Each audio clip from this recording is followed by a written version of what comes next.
putting us all to shame. I know you always are doing it with that. I'm always like, oh my god, he's doing the work.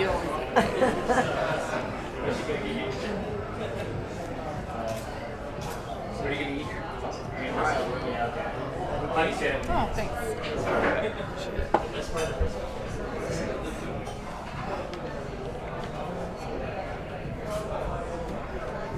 So obviously it's a big fight.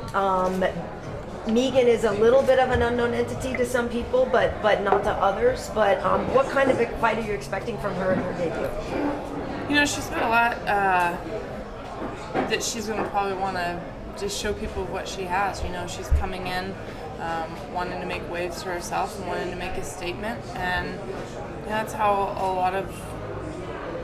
I think a lot of fighters feel, especially with that first opportunity. Man, I gotta show them, you know, what I'm made of, and I know that she's gonna want to come in and be the one with the upset, and that's what I need to stop. She's got long reach. She's a tall fighter. I've only fought one other opponent that's been her height. Is that Jermaine then, I guess, probably, right? Or yeah, and even Jermaine, I don't think is actually as tall as her. In boxing, and Sophie was 6 foot, which, I mean, they say she's 6 foot, 5'11", 5'10". Yeah. I don't really know, but I think she's even taller than Jermaine. Okay, yeah. I think Jermaine might be 5'9". She's 5'9". Yeah. I mean, they say Megan's 6 foot, so it's a long reach, and but I'm excited for a little bit of a different style to face, and definitely want to make the right decisions while I'm in there when it matters. When you look back at Megan's past fights, she's obviously never fought anyone as experienced as you. She's fought people who, you know, only have a few fights really. Can you take anything from that? Is there enough there to take from that, or not really? You know, I think there can be two things that can happen with that. If it can give you a confidence if you feel that you can just walk through everybody, but it can also give you a sense of false confidence. I mean, there's a lot of things it can do. I think it really all depends on how you react when you get in there. She gets in there, and I think any fight can, you know, when you get hit, it's, oh, not today, it's not going to happen today, or it's going to be like, oh no, not today. You know, your mind can do one of two things. So no matter what, for the position that she's in and where she's come so far, she had to get there for a reason. And with all the fights that she did have, she had to have a full training camp before, and she's definitely probably had some hard training for all of it. And I mean, I'm one of those that always believes anything can happen. And,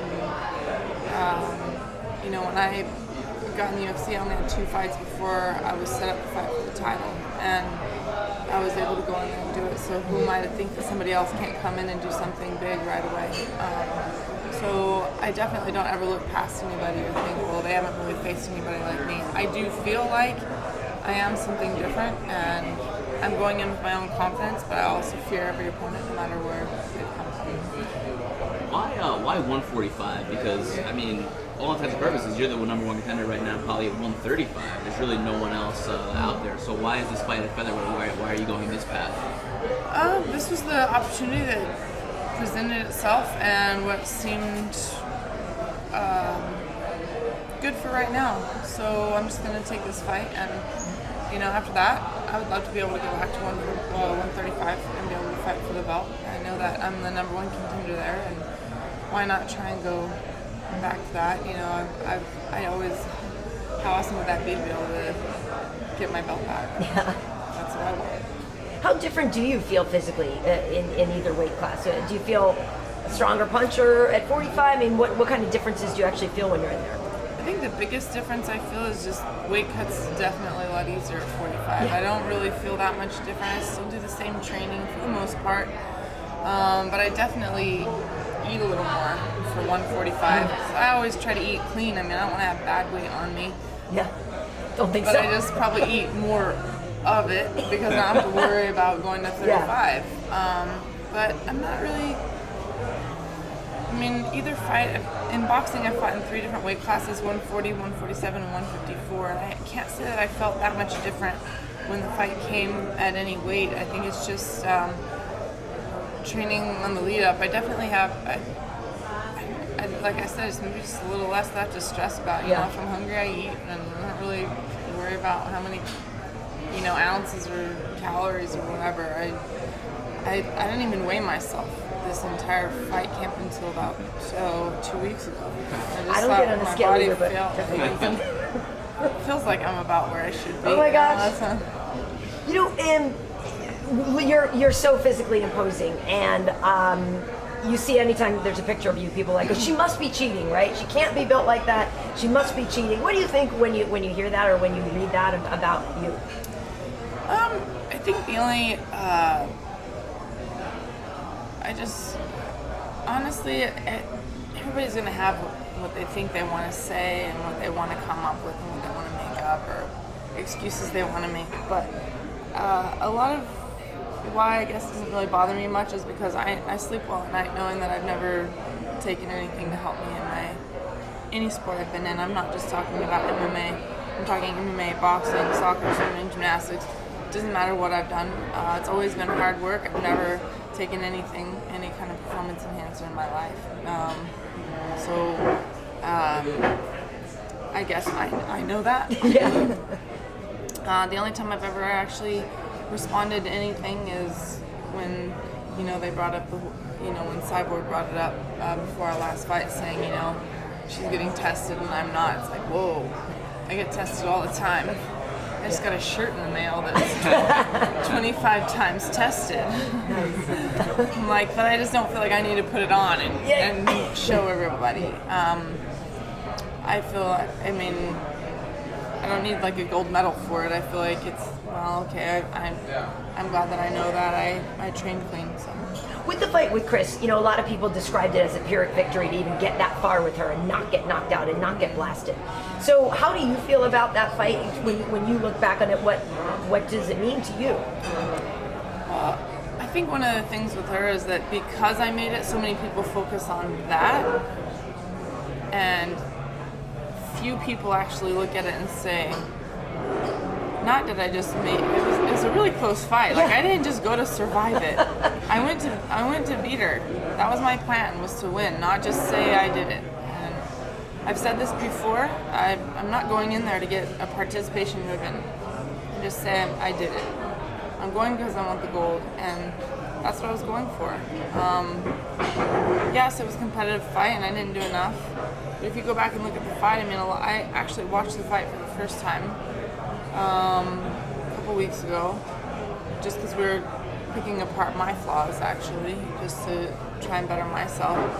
And the fight's close. A lot of people that were like, man, I was kind of on the edge of my seat, really, to see how they were really going to judge a fight.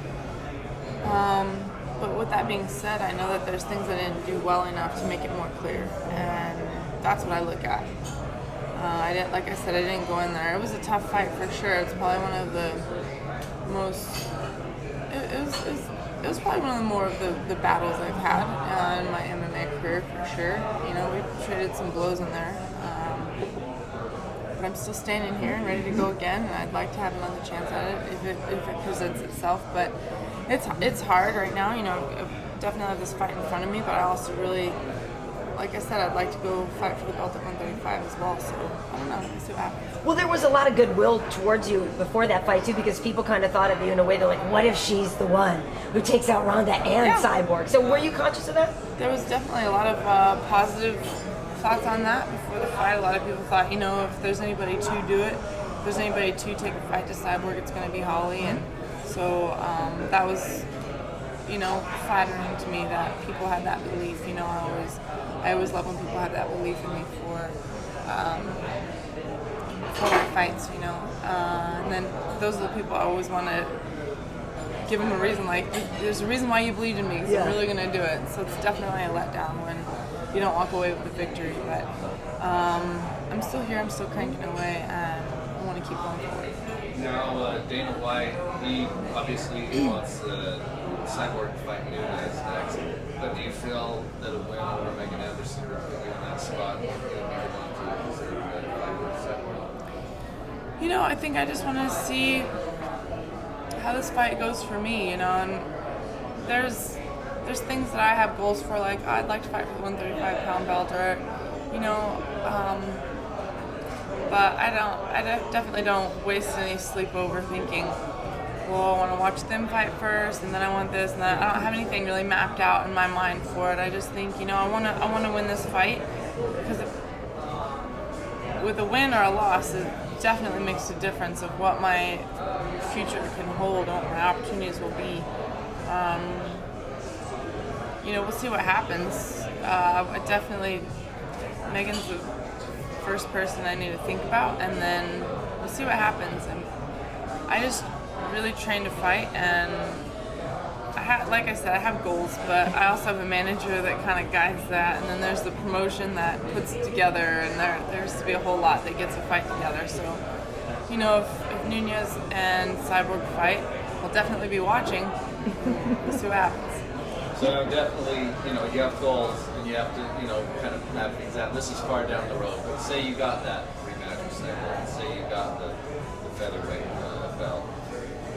Since that's not really established division yet, do you see yourself, if we do that, as bouncing down to Bantamweight still, and trying to get both belts? Oh, definitely going back to Bantamweight to fight for the 135-pound belt. I would love to do that. That's where I fought my entire MMA career at 135 until the Germain fight was my first fight at 145. So this will be my third fight at 145, but that's only 3 out of my whole career. I definitely feel like 135 is a little more my home. So we'll see that. You said something earlier about sometimes during a fight you get punched and you go, oh, not today, or oh no, not today, right? So in the fights that haven't gone your way, do you, 2020 is hindsight's always 2020, right? So do you recognize maybe mental errors or things that weren't right for you that day? Do you feel like the losses could have been more mental than physical, or were they more physical than There's definitely, as far as, oh no, not today, I always think, oh no, not today. I've never thought, oh no. When I get hit, I just think, man, the judges just saw that. I gotta get her back, Okay. That's never, as far as mental, that's never the issue. Sometimes mental to me is just the mind game of, Holly, stop doing this or stop doing that, or would you just do this or would you just do that? That's more the mental game, like the thoughts in your head. It's never been, oh my gosh, I don't feel like being here right now. That's never been my issue. I've actually, one of the big knockouts I had in boxing, the reason why I probably got knocked all the way out is because as soon as I was even dazed, I was like, oh, I'm not giving up, and I just kept going right back. Walked myself right into a few more big punches, and that was that. But that's never been the case, that there's never a time that I don't want to be there. And I feel like if I ever felt like that in a fight, I don't think I'm going to fight anymore if I ever actually felt like that in the middle of it, because that means your fire's not there. I couldn't tell you a single person that's actively fighting in our gym that when they get hit, they're kind of like, oh, that was kind of a good, you want to get them back. And if you don't have a competitive spirit in there, that's just my opinion. I think that you should probably just not do it anymore if you don't feel like you just can't handle that. A lot of fighters, I think, sometimes can face that in there, but it's not me. Breakus just had a fight, and Chris was at that fight, and there was a lot of talk that they might have a fight together. What do you feel about that? And in a way, you seem like a more obvious choice for a crossover fight. What's your take? Well, I think that boxing and MMA are really different, and I didn't know how much until I experienced both, but I think one of the biggest things that I had to really, there's habits I had to break going from boxing to MMA. I couldn't sit in there and just inside box with people. It's like I'd get comfortable wanting to, and then I'd be in their clinch, and I'm like, well, that didn't work. It's different to be able to still be able to punch in like a phone booth type distance, and just kind of keep going in there, and that inside fighting is very different than in MMA. So going to boxing from MMA, I think, is one of the biggest things, is you can't rely on the clinch and kind of just overpowering someone like that. You have to kind of still have that sweet science even when you're in close and be calculated with it. So there's definitely a lot of different elements to that. So crossing over to take a fight with Cecilia, who's very seasoned in boxing, would be that's going to be a tough fight for Cyborg. But on the other hand, I think that it is maybe a little simpler. I don't want to say anything's easy to go from MMA to boxing than it is from boxing to MMA. Here's my reason.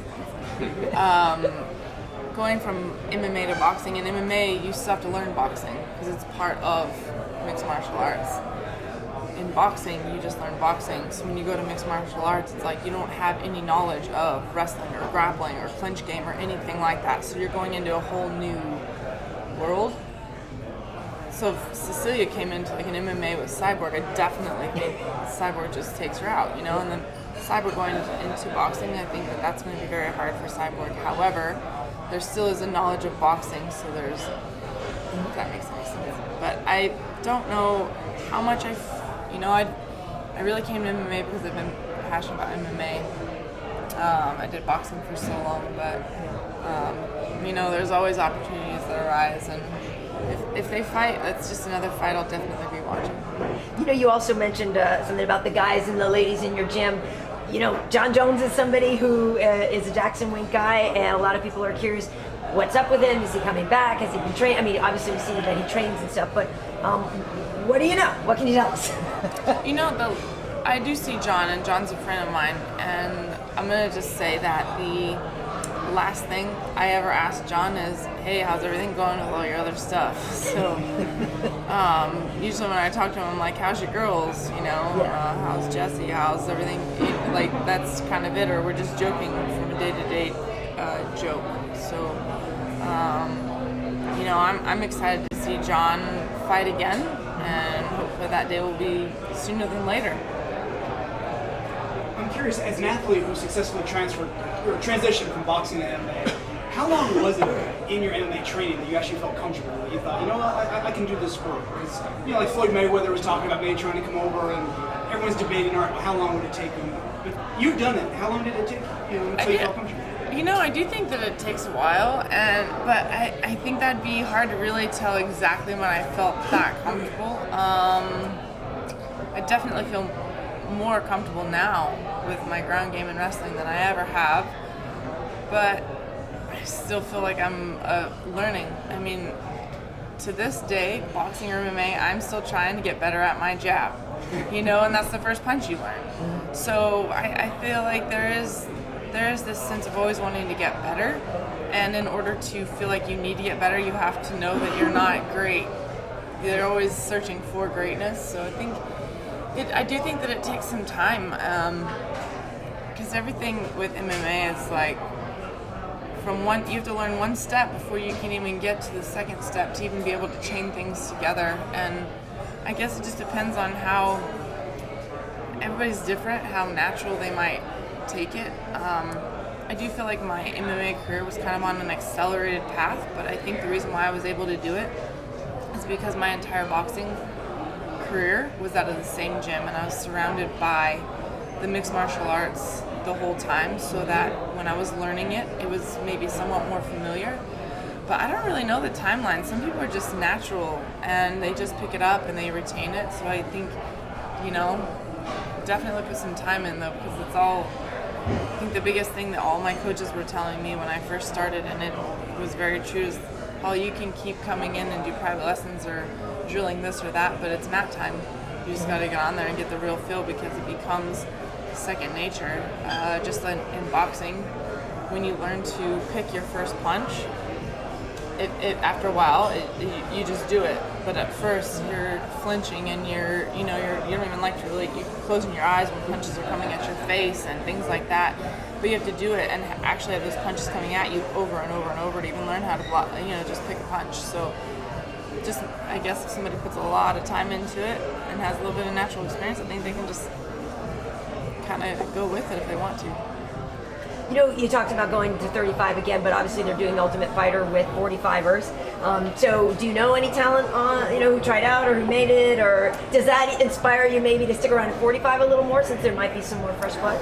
You know, I haven't really paid attention to the whole roster for that, and I think for me, I don't know.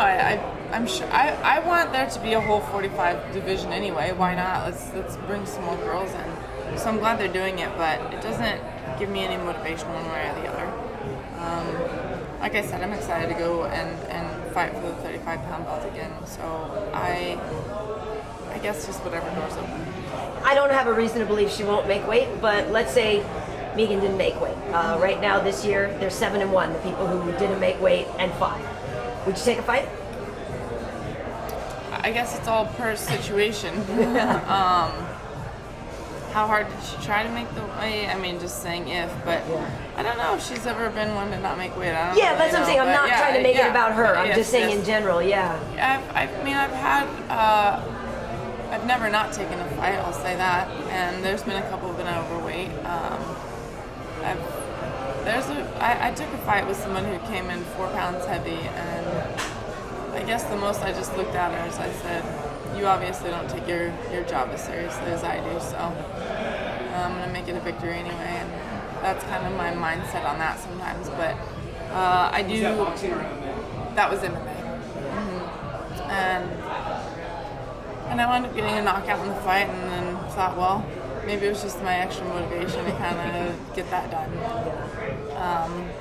I definitely think it's unprofessional when people don't make weight, especially when it's like 4 pounds. You can't say your scale just was different. You know?